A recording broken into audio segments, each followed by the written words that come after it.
کیا اب رسول پاک کے دیوانوں کا اتنا بھی حق نہیں تھا کہ اپنے مدینے کی حفاظت کریں؟ مدینے کی حفاظت کے لیے حضور پاک صلی اللہ تعالی علیہ وسلم نے اپنے صحابہ کو حکم دیا، سب باہر نکل آئے۔ احد پہاڑ کے دامن میں یہ جنگ ہوئی تھی، ایک خطا تھی، ایک غلطی ایسی ہوئی جس کی وجہ سے یہ جنگ جو فتح سے شکست میں تبدیل ہو گئی۔ ایک اونچا ٹیلا تھا، جنگ میں جو حالات ہوتے ہیں وہ لوکیشن کا بہت زیادہ اعتبار ہوتا ہے، آپ کہاں کھڑے ہیں، دشمن کہاں ہے، یہ جنگی مہارتیں رکھنے والے اچھی طرح سے جانتے ہیں۔ مثال کے طور پر آپ اونچائی پر ہیں، دشمن نیچے ہے، تب تو سمجھ لو کہ تمہارے ایک چانس ہی چانس ہے، نیچے سے اوپر کیسے حملہ کرے گا، لیکن اوپر والا تیر برساتا ہی رہے گا، تم اوپر والے سے مقابلہ نہیں کر پاؤ گے۔ تو لوکیشن جو بھی جنگوں کے ہوتے تھے چنے جاتے تھے۔ حضور پاک صلی اللہ تعالی علیہ وسلم احد کے میدان میں جیسے پہنچے، جو اونچا ٹیلا تھا وہ جبل رمات، پہلے حضور نے اس پر قبضہ کر لیا اور 50 تیر انداز صحابہ کو وہاں کھڑا کر دیا۔ اب صحابہ ایک طرف ہیں جبل رمات کے نیچے اور 50 اوپر، اور مشرکین سامنے سے آئے۔ اب وہ ادھر نیچے والوں سے لڑتے کہ یا اوپر والوں کے تیر کھاتے؟ معاملہ ایسا ہو گیا کہ دوپہر نہیں ہوئی، تیر اتنے برسائے انہوں نے کہ وہ میدان چھوڑ کر بھاگ گئے۔ نیچے والے الگ پیٹ رہے تھے، اوپر والے الگ مار رہے تھے۔ یہ حضور پاک صلی اللہ علیہ وسلم کی حکمت عملی تھی۔ وہ جنگوں کے لوکیشن کو بھی بہتر طریقے سے ترتیب دیتے تھے، اور حتیٰ کہ کون سپاہی کہاں کھڑا رہے، جھنڈا کس کے ہاتھ میں رہے، یہ سب میرے آقا کے فیصلوں پر ہوتا تھا۔ اللہ کے نبی صلی اللہ تعالی علیہ وسلم نے تیر اندازوں کو اوپر کھڑا کیا، تلوار والوں کو نیچے، جھنڈے والوں کو الگ مقام پر، اور کچھ ایسے ہوتے تھے جن کو مقدمت الجیش کہتے ہیں، یعنی سامنے ایک فوج کی ٹکڑی ہوتی تھی، وہ سیدھے دشمن کی صفوں میں گھس جاتے، حلہ مچ جاتا، سامنے کی صفیں ٹوٹ جاتی، تو پھر دشمن جو ہے اپنی صفوں کو بنانے میں ہی وقت گنوا دیتے تھے۔ تو اس میں جنگوں میں ترتیب ہوتی تھی کہ آگے والا، جس کو میمنہ کہتے ہیں، دائیں والا میسرہ کہتے ہیں، بائیں والا، الگ الگ بانٹ کر کے میرے آقا رکھتے تھے۔ اب ہوا یہ کہ مشرکین بھاگ گئے، اوپر کے تیر کھا کھا کر بھاگ گئے۔ اب ہوا کہ وہ 50 لوگوں کو میرے آقا نے فرمایا تھا جب تک میں نہ کہوں نیچے مت اترنا۔ حضور نے کیا فرمایا تھا؟ جب تک میں نہ کہوں نیچے مت اترنا۔ لیکن وہ مشرکین جب بھاگ گئے تو یہ 50 جو صحابہ تھے تیر انداز، انہوں نے کہا حضور نے تو جو فرمایا تھا جنگ ختم ہونے تک کے لیے، دیکھو نیچے وہ سب چھوڑ کر بھاگ گئے، باقی جو نیچے جو صحابہ تھے وہ مال غنیمت جمع کر رہے تھے۔ اوپر والوں نے کہا چلو ہم بھی نیچے جا کر مال غنیمت جمع کرتے ہیں۔ بعض صحابہ نے کہا انتظار کرو، حضور نے فرمایا جب تک میں نہ کہوں اترنا مت۔ تو وہاں 2 جماعتیں ہوئی، تقریباً 40 صحابہ اتر گئے، 10 باقی رہے۔ 40 لوگ جب نیچے میدان میں مال غنیمت جمع کرنے لگے، بھاگے ہوئے کافروں میں ہونہار خالد بن ولید بھی تھے۔ وہ مشرکین کی طرف سے آئے، ایمان لائے ہوئے نہیں تھے، اور جنگوں کی باریکیوں کو سمجھنے والے شخص تھے۔ دیکھا یہ جو لوکیشن خطرناک تھا ان کے لیے خالی ہو گیا، جو 50 تیر انداز تھے اس میں 40 نیچے آ گئے۔ تو خالد بن ولید نے 200 گھڑ سواروں کو جمع کیا، دور جا کر، بہت دور سے راؤنڈ لگا کر کے یہ جبل رمات، یہ ٹیلے کے پیچھے آ گئے، اور جو 10 اوپر کھڑے تھے تیروں سے ان کو شہید کر دیا، ان کے اوپر حملہ کر دیا، اور وہ جگہ قبضہ کر لیا۔ مسلمانوں کو سمجھ میں ہی نہیں آیا ہوا کیا۔ وہ نیچے میدان میں مال غنیمت جمع کر رہے تھے، 200 لشکری پیچھے سے آ کر حملہ کر رہے، اور جو بھاگے ہوئے کافر تھے وہ بھی پلٹ آئے، جو مشرکین بھاگ گئے تھے مال چھوڑ کر وہ واپس آئے۔ ہوا یہ کہ پیچھے سے خالد بن ولید کا لشکر اور سامنے سے وہ مشرکین کا، بیچ میں مسلمان پس گئے، جس میں 70 صحابہ کی جانیں گئی، 70 صحابہ شہید ہوئے۔ اسی جنگ میں میرے آقا صلی اللہ تعالی علیہ وسلم کے اوپر ایک ظالم کافر نے لوہے کی ٹوپی حضور کے چہرے پر مارا، جس کی وجہ سے لوہے کی جو دانت ہوتی ہے حضور کے رخسار مبارک میں اندر داخل ہوئی، 2 دانت آپ کے شہید ہو گئے۔ اور خون گرنے لگا. حضور صلی اللہ تعالیٰ علیہ وسلم کے لیے یہ جو تکلیف آئی یہ صرف احد میں آئی. کتنا بڑا نقصان. پھر جو مال تھا وہ سب انہوں نے لوٹ لیا. اس میں بڑے بڑے صحابہ شہید ہو گئے. حضرت حمزہ حضور کے قریبی چچا جو شروع سے باڈی گارڈ کی حیثیت سے رہے میرے آقا کے, وہ شہید ہوئے. صرف شہید ہی نہیں بلکہ ان کا سینہ چاک کر کے ان کا کلیجہ باہر نکالا. اور یہ دردناک منظر دیکھنے کو ملا احد میں. حضرت عبداللہ بن جہش رضی اللہ تعالیٰ ان کو بھی کاٹ کاٹ کر کے ان کے کان, ہونٹ, ناک سب کو ایک کافر نے سوئی میں پیرو کر ہار بنایا, ہار بنا کر کے پہنا. حضرت مصعب بن عمیر رضی اللہ تعالیٰ جو سفیر اسلام تھے, اسلام کے خطوط لے کر بادشاہوں تک جاتے تھے, وہ شہید ہو گئے. بڑے بڑے صحابہ اس میں فوت ہوئے. اب مجھے بتاؤ اتنا بھاری جو نقصان ہوا کس کی بدولت ہوا؟ حضور پاک کے ایک فرمان کو ٹال دینے سے 70 جانیں صحابہ کی گئی. آج اندازہ کرو میرے عزیزو, آج جو تم رسول پاک کے فرامین کو ٹالتے ہو, اب 70 نہیں 70 لاکھ جانیں بھی جا سکتی ہیں. کیونکہ قرآن کہہ رہا ہے فَلْيَحْذَرِ الَّذِينَ يُخَالِفُونَ عَنْ أَمْرِهِ أَن تُصِيبَهُمْ فِتْنَةٌ أَوْ يُصِيبَهُمْ عَذَابٌ أَلِيمٌ. اللہ فرماتا چاہیے کہ لوگ میرے رسول کے حکم کی خلاف ورزی کرنے سے بچیں, ورنہ میں اللہ فرما رہا ورنہ ان قریب تم کو فتنوں میں مبتلا کر دیا جائے گا یا دردناک عذاب میں گرفتار کر دیا جائے گا. تم جو آج رسول پاک کی نافرمانی پر لگے رہو گے, جانے جائیں گی جائیں گی جائیں گی. آج جو ہلاکتوں کا بازار ہے یہ یوں ہی نہیں. ان کے جو ہم غلام تھے, خلق کے پیشوا رہے, ان سے پھرے, جہاں پھرا پھرائی کبھی وقار میں. ہمارے وقار عزت میں جو کمی آئی صرف اس لیے کہ چہرہ تمہارا وہاں سے پھر گیا. تم نے کیریکٹر کس کے اپنایا, آج کس کو رول ماڈل بن رہے ہو؟ ہر نوجوان کا حال یہ ہے, فلموں کی اسکرین پر دکھائے جانے والی گندی تصویریں ان کے رول ماڈل ہیں, تمہارے وہ ماڈل ہیں. ان کو دیکھ کر کے ان کے آئیڈیل بناتے ہو, ان کے چلنے کی طرح چلنے کی کوشش, ان کے کھانے کی طرح کھانے کی کوشش, ان کے پہننے کی طرح پہننے کی کوشش. اگر وہ ننگا گھومے تو بچہ ہمارا ننگا گھومنے میں فخر کرے. تم نے جن کو اپنا آئیڈیل اور رول ماڈل بنایا ہے تو تمہارے ساتھ تو یہ ہونا ہی ہے. چند دنوں کے بعد دیکھنا کہ تمہارے گھروں کے اوپر کیا بلائیں نازل ہوں گی. مشرکین تمہارے نام سے چڑھتے ہیں, آج بھی تمہارا وجود یہ دیکھنا نہیں چاہتے. قرآن نے بہت پہلے ہمیں سمجھایا یہ تم سے کبھی نہیں راضی ہوں گے. تم اپنے آپ کو پورا بدل لو, کچھ بھی کر لو, یہ راضی نہیں ہوں گے جب تک تم ان کے دین میں نہیں داخل ہو جاؤ. تمہارا دھرم پریورتن کرنا چاہتے ہیں, سب کو اپنے اندر داخل کرو. ایک ہی آج بھی ذریعہ نجات ہے مسلمانوں, ایک ہی ذریعہ نجات ہے جس کو اقبال نے بہت پہلے کہا تھا کہ محمد سے وفا تونے تو ہم تیرے ہیں, یہ جہاں چیز ہے کیا لوح و قلم تیرے ہیں. حضور سے وفا کرو, میرے آقا سے محبت کرو. جنگ احد میں جو صحابہ سے خطا ہوئی وہ جان بوجھ کر نہیں ہوئی, انجانے میں ہو گئی. ان کی خطائیں اجتہادی تھی, اجتہادی خطا تھی, لیکن اس پر بھی اللہ کا عتاب آیا کہ شکست ہو گئی جنگ, 70 جانیں چلی گئی, مال پورا چلا گیا, بڑے بڑے صحابہ شہید ہوئے, رسول پاک کے دندان مبارک شہید ہوئے.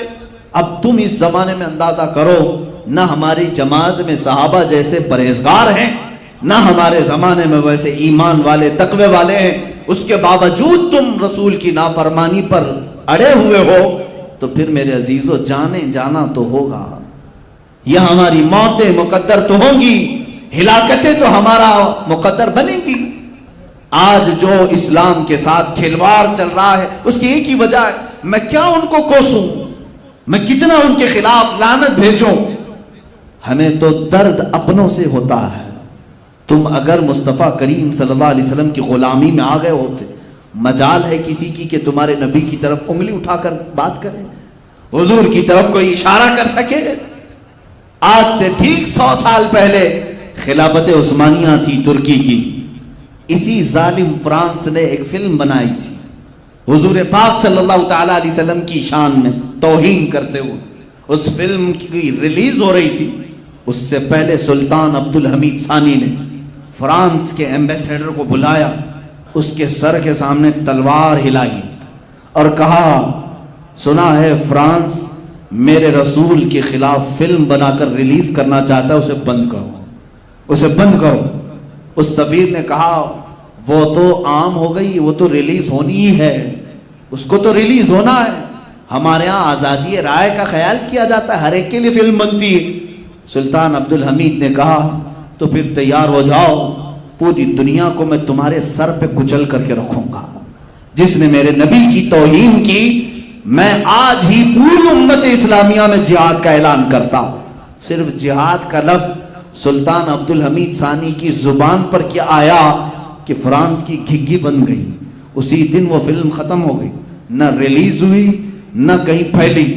ایک قائد اسلام کی ضرورت ہوتی ہے جو للکارے تو پھر دنیا کے پسینے چھوٹیں۔ یہ وہ لوگ تھے جو ایمان میں کامل تھے، رسول پاک سے عشق اور محبت میں وفاداری کا انہوں نے حق ادا کیا ہے۔ آج ہماری باتیں تو صرف نعروں میں رہ گئی ہیں، ہماری باتیں صرف الفاظ میں رہ گئی ہیں۔ عزیزان گرامی وقار، یہ جو حالات ہم پر پیش آ رہے ہیں اس کی ایک وجہ ہمارے برے اعمال، تم ان کے ہو جاؤ۔ میرے آقا صلی اللہ تعالیٰ علیہ وسلم کے پھر کوئی نہیں چھیڑے گا تمہیں۔ یہ تمہارے ایمان کی گرمی ناپنے کی کوشش کرتے ہیں، یہ تمہارے عشق رسول کا بخار ناپتے ہیں، لیکن پھر بھی آج جو فرانس میں گستاخیوں کے کارٹون بلڈنگوں میں لگائے گئے ہیں اور گستاخانہ کارٹون لگا کر کے وہ یہ سمجھتے ہیں کہ ہم اسلام کو نیچا دکھانے میں کامیاب ہو گئے، یاد رکھو میں آج کے اس منبر سے اعلان کرتا ہوں، فرانس کی ظالم حکومت اس میلاد میں دیکھے گی انشاءاللہ تم نے ایک محمد کا کارٹون بنایا ہے، ہر نوجوان کے سینے پر محمد لکھا ہوا پاؤ گے، ہر نوجوان کے سینے پر محمد لکھا ہوا پاؤ گے۔ اس لیے کہ ہمارے بزرگوں نے ہمیں یہ سکھایا ہے کہ خدا ایک پر ہو تو ایک پر محمد۔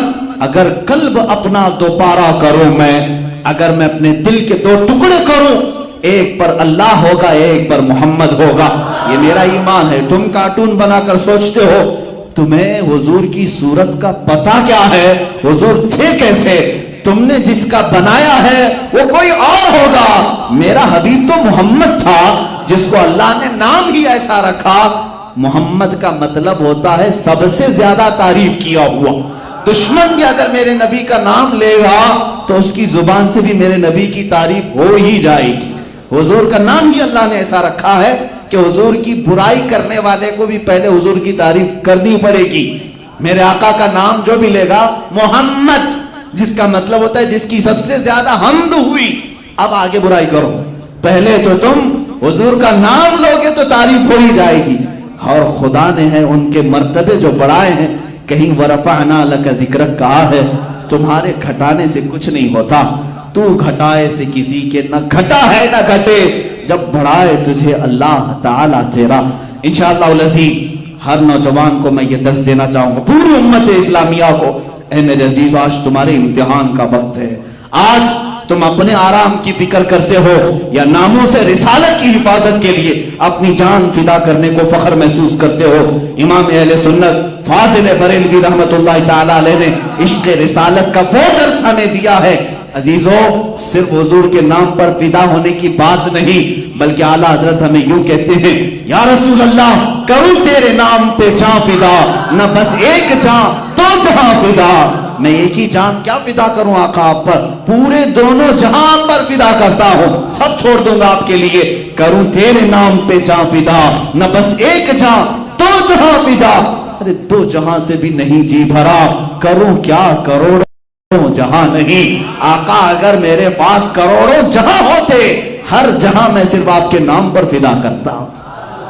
اور علامہ جامی کہتے ہیں، فدائے نقش نالینت کنم جان یا رسول اللہ۔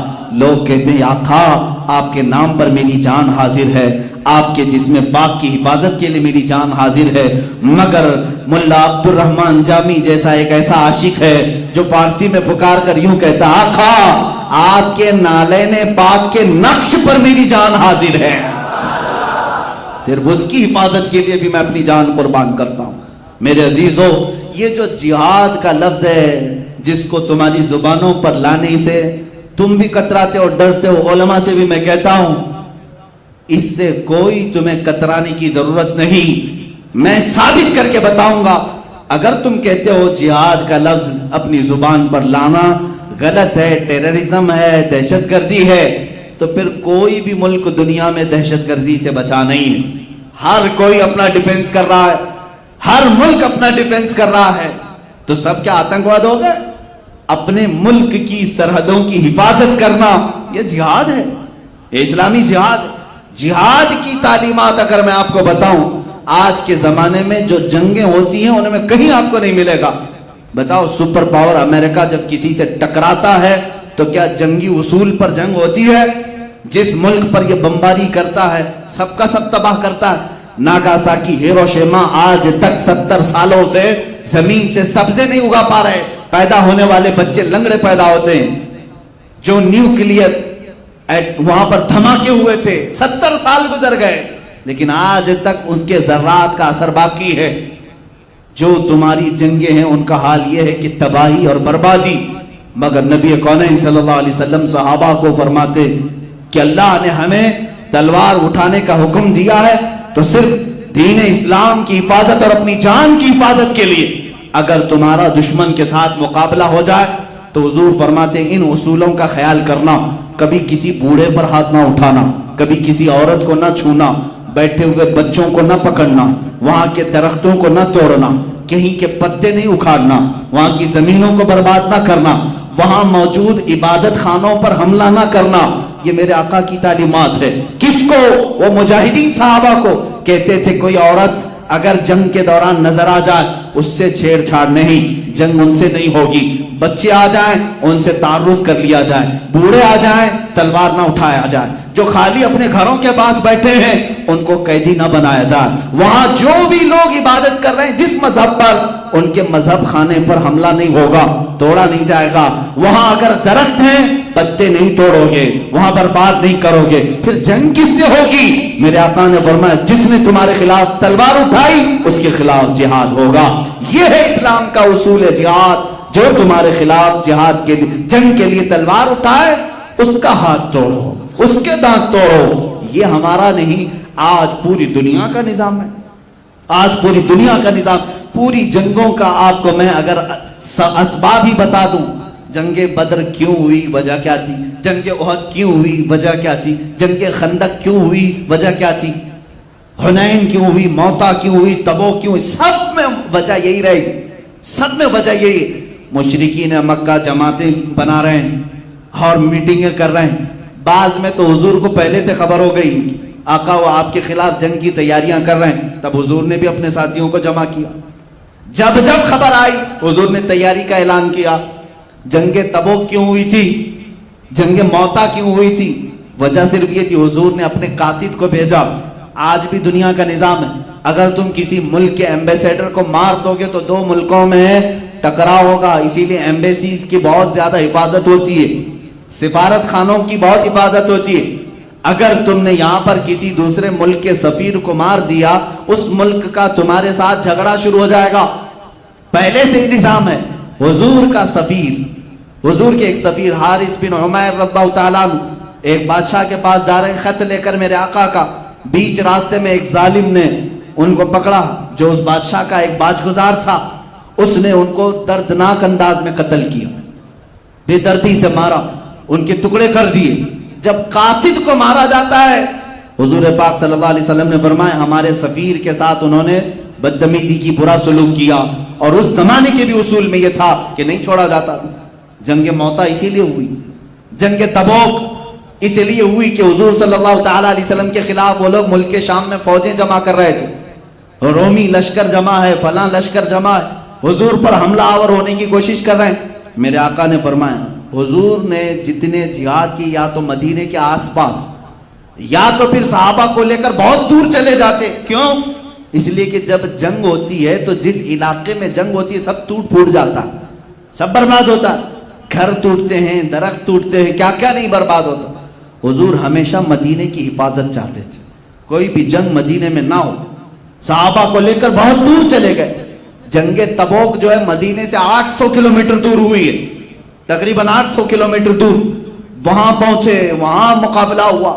موتا بھی یہ جارڈن میں ہوئی ہے، آج کا جو اردن ہے جارڈن، حنین، جنگ حنین مکہ سے بھی 100 کلومیٹر دور ہے، طائف کے قریب یہ جنگ وہاں ہوئی۔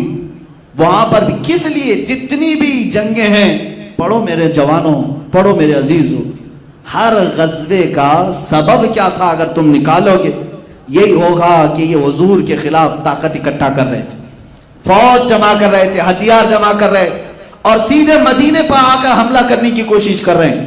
جنگ خندق کیوں ہوئی؟ خندق کیوں ہوئی؟ کہاں ہوئی؟ مدینے سے باہر ہوئی، صرف 1 کلومیٹر باہر۔ مجھے بتاؤ حضور لڑنے کے لیے مکہ گئے تھے یا مکہ والے آئے تھے؟ جنگ بدر میں مکہ والے آئے، جنگ احد میں مکہ والے آئے، جنگ خندق میں مکہ والے آئے۔ حضور نے تو اپنی زندگی میں ڈیفنس سکھایا ہے صحابہ کو۔ یہی اصول ہمارا ہونا چاہیے، کسی کو چھیڑو مت، اور اگر کوئی چھیڑے تو چھوڑو مت، یہی اسلام کا اصول۔ اب آپ اس کو بھول چکے ہو، ٹھیک ہے، چھیڑ نہیں رہے آپ، بہت اچھی بات ہے، اسلام کے اصول پر قائم، لیکن تمہیں آج بہت لوگ چھیڑ رہے ہیں اور تم چھوڑے بیٹھے ہو، یہ دوسرے والا اصول بھول گئے۔ اگر کوئی چھیڑے تو چھوڑو مت۔ ہم مطالبہ کریں گے دشمن کے قید ہونے کا یا وہ اپنا انجام تک پہنچے۔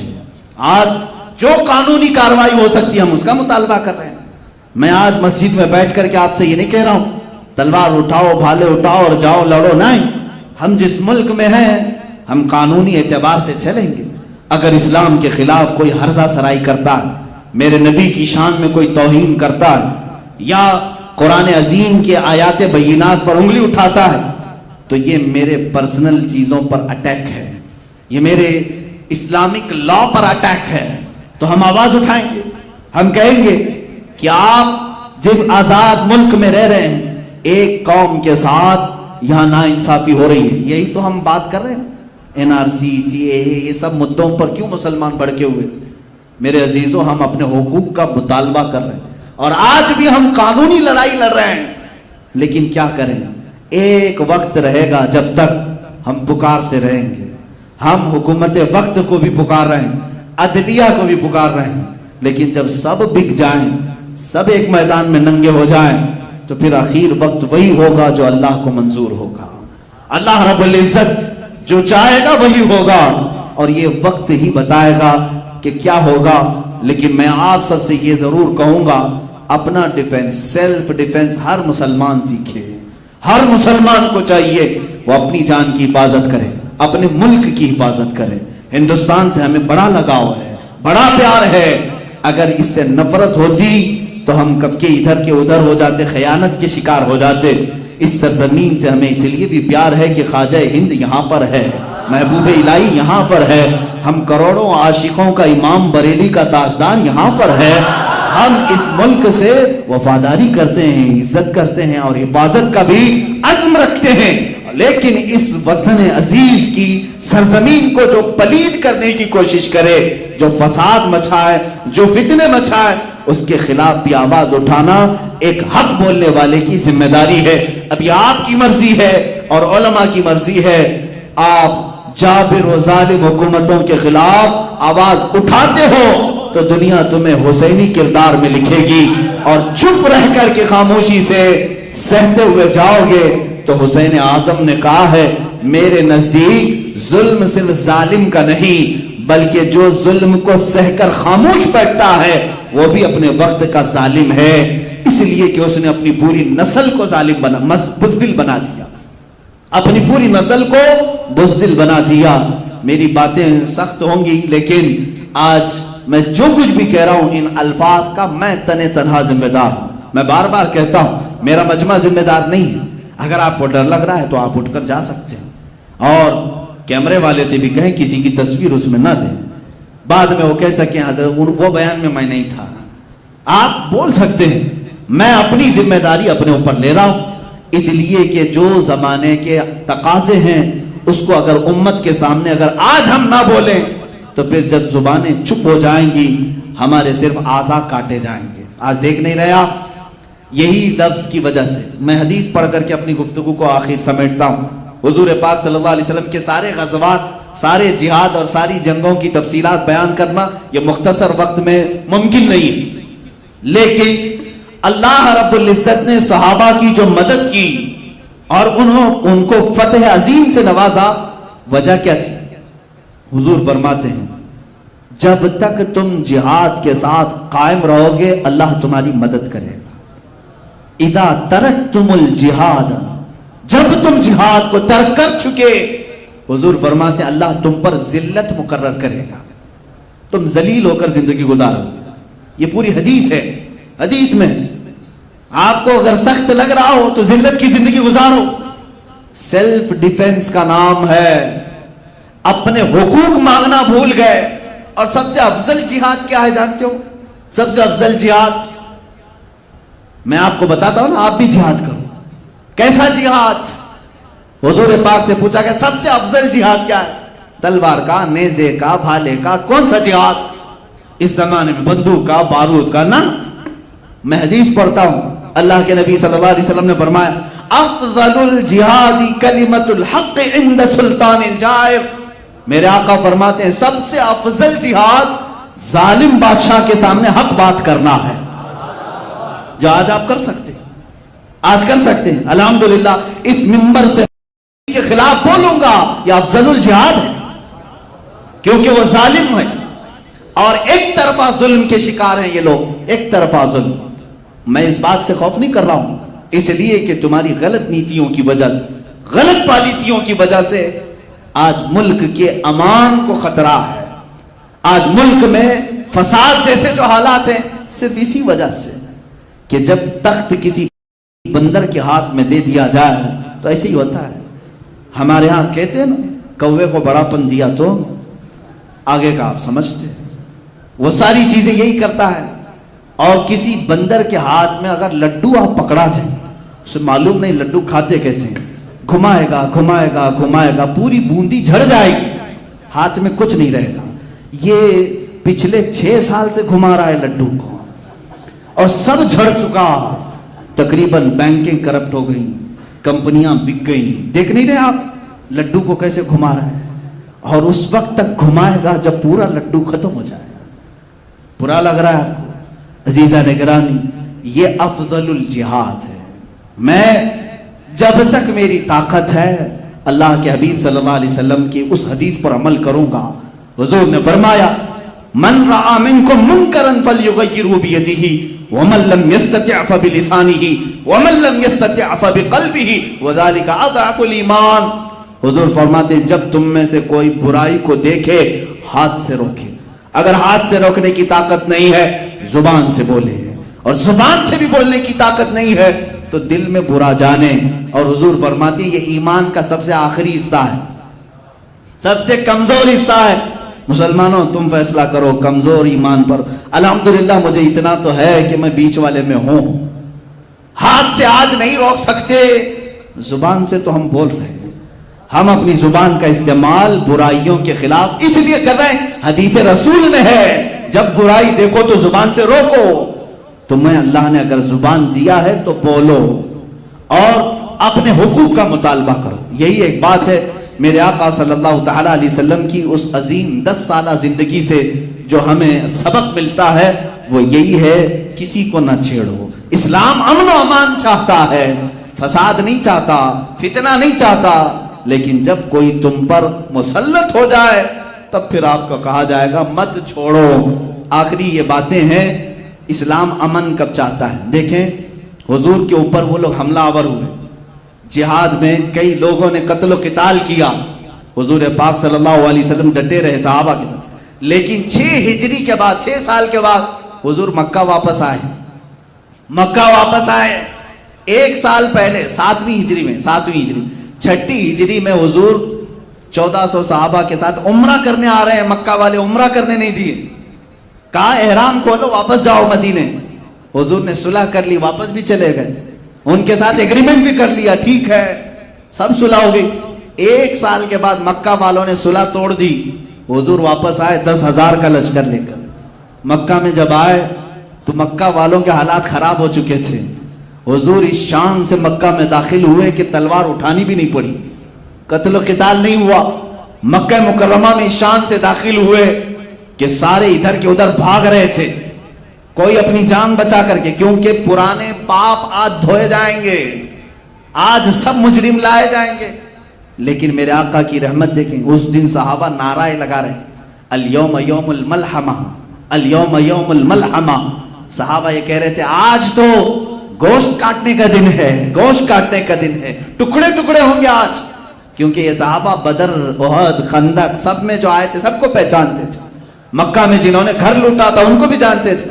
صحابہ جب یہ نعرہ لگانے لگے، میرے آقا نے ان کے نعرے کو بدل دیا، کہا الیوم یوم الرحمہ، الیوم یوم الرحمہ، آج کا دن رحم کرنے والا دن ہے، آج کا دن رحم کرنے والا ہے۔ یہ ہے اسلام، امن کی بات کرتا ہے۔ اس امن کی تلوار تم نے اٹھایا حضور کے خلاف، صحابہ کو تم نے مارا، لیکن وہ رسول جب غالب آ گئے اس شہر میں، چاہیے تو تھا کہ چن چن کے بدلہ لیا جاتا، لیکن حضور اعلان کیا کر رہے ہیں؟ 7 سال تک جو حضور کی ہر جنگ میں مقابل میں آئے، ابو سفیان ہر جنگ میں حضور کے خلاف، لیکن اس دن حضور اعلان کر رہے ہیں ابو سفیان کو بھی امان ہے، اور جو ابو سفیان کے گھر میں جا کر پناہ لے اسے بھی امان ہے۔ حضور نے یہ تک اعلان کیا۔ جب ابو سفیان نے یہ دیکھا میری عزت اتنی بڑی، 7 سال تک ہر جنگ میں ان کے خلاف تھا، آج معاف بھی کیا، اور جو میرے گھر آئے اسے بھی معاف کر رہے ہیں، سیدھے دربار رسول میں حاضر ہو کر کلمہ طیبہ پڑھا، حضور کی غلامی میں داخل ہوئے۔ حضور پاک صلی اللہ تعالی علیہ وسلم نے بے شمار لوگوں کو آزاد کیا، بلکہ پورے مکہ والے اس دن پکڑ کر کے لائے گئے تھے، جو جو قتل و قتال میں تھے پکڑ کے باندھ کے لائے تھے، صحابہ کی تلواریں ان کی گردنوں پر لٹک رہی تھی۔ حضور نے ان سے پوچھا اے مکہ والوں کیا خیال ہے تمہارا میرے بارے میں، کیا خیال ہے؟ مکہ والوں نے کہا آپ کریم ابن کریم ہیں، آپ بھی کریم ہیں، آپ کے والد بھی کریم ہیں۔ حضور نے کیا فرمایا؟ اذهبوا فانتم الطلقاء، جاؤ آج کے دن تم آزاد ہو۔ جب یوسف علیہ السلام نے اپنے کنویں میں ڈالے جانے والے بھائیوں کو معاف کیا تو اللہ کا حبیب اپنی امت کو بھی معاف کرتا ہے۔ حضور نے اپنے غلاموں کو معاف کیا، اس میں اکثر و بیشتر اسلام میں آئے۔ اب اس کے بعد امن کب قائم ہوتا ہے؟ ایسے قائم ہوتا ہے، حضور پاک صلی اللہ علیہ وسلم نے مکہ جب فتح ہوا، پہلی اذان کے لیے خانہ کعبہ کی چھت پر بلال حبشی کو چڑھنے کا حکم دیا۔ یہ وہی غلام ہیں جن کو مکہ کی گلیوں میں رسی ڈال کر کھینچا جاتا تھا، ان کے جسم پر سل رکھی جاتی تھی۔ آج وہ بلال آئے ہیں، ارے سیدھے مکہ کی کسی گلی میں نہیں، اللہ کے گھر خانہ کعبہ کی چھت پر۔ جب انہیں حکم ہوا تو انہوں نے نہ ادھر دیکھا نہ ادھر دیکھا، اذان تو دیتے تھے، رسی پکڑ کر تیزی سے چڑھنے لگ گئے۔ حضور نے فرمایا بلال آج اذان وہاں سے دی جائے، یہ فتح کا اعلان تھا، وہاں سے اذان دو۔ حضرت بلال حبشی کعبے کی چھت پر کھڑے ہو کر کے اذان کے لیے آواز پکارنے لگے۔ اب انہیں ہوش آیا، اب انہیں خیال آیا، کہا میں شوق میں تو چھڑ گیا۔ حضور سے پوچھتے ہیں آقا جب تک میں اذان نیچے کھڑے ہو کر دیتا تھا میرا منہ تو کعبے کی طرف ہوتا تھا، اذان دینے کے وقت میں منہ کعبے کی طرف کرتا تھا، ہاتھ تو کعبہ میرے نیچے ہے، میں کعبے کے اوپر ہوں، منہ کس طرف کروں؟ میرے آقا نے فرمایا بلال مجھے دیکھ کر اذان دو، میری طرف دیکھو اور اذان دو۔ یہی تو ہمارے امام اہل سنت نے فرمایا ہے، حاجیو آؤ شہنشاہ کا روزہ دیکھو، کعبہ تو دیکھ چکے، کعبے کا کعبہ، وہ کعبے کا کعبہ تھے۔ بلال حبشی نے اذان دی، جانتے ہو یہاں ابو بکر صدیق بھی تھے، عمر فاروق بھی تھے، عثمان و علی رضوان اللہ علیہ مجمعین بھی تھے، انہیں کیوں نہیں کعبے کی چھت پر چڑھایا گیا؟ بلکہ فتح مکہ کے دن ایک عظیم میسج دیا گیا ہے، ایک عظیم میسج پوری کائنات کو، اے لوگو تم جسے مارتے تھے، تم جسے غلام سمجھتے تھے، اسے کالا کہتے تھے، حبشی کہتے تھے، اسے چوڑے ہونٹ والا، بڑی ناک والا کہتے تھے، یاد رکھو جو محمد کی غلامی میں آ جائے کعبہ بھی اس کے تلووں کے نیچے آ جائے۔ یہ پوری کائنات کے لیے عظیم میسج ہے۔ اسی کو اقبال نے کہا ہے، اٹھو قوت عشق سے ہر پست کو بالا کر دو، جہر میں نام محمد سے اجالا کر دو، کی محمد سے وفا تو نے تو ہم تیرے ہیں، یہ جہاں چیز ہے کیا لوح و قلم تیرے ہیں۔ وآخر دعوانا الحمدللہ رب العالمین۔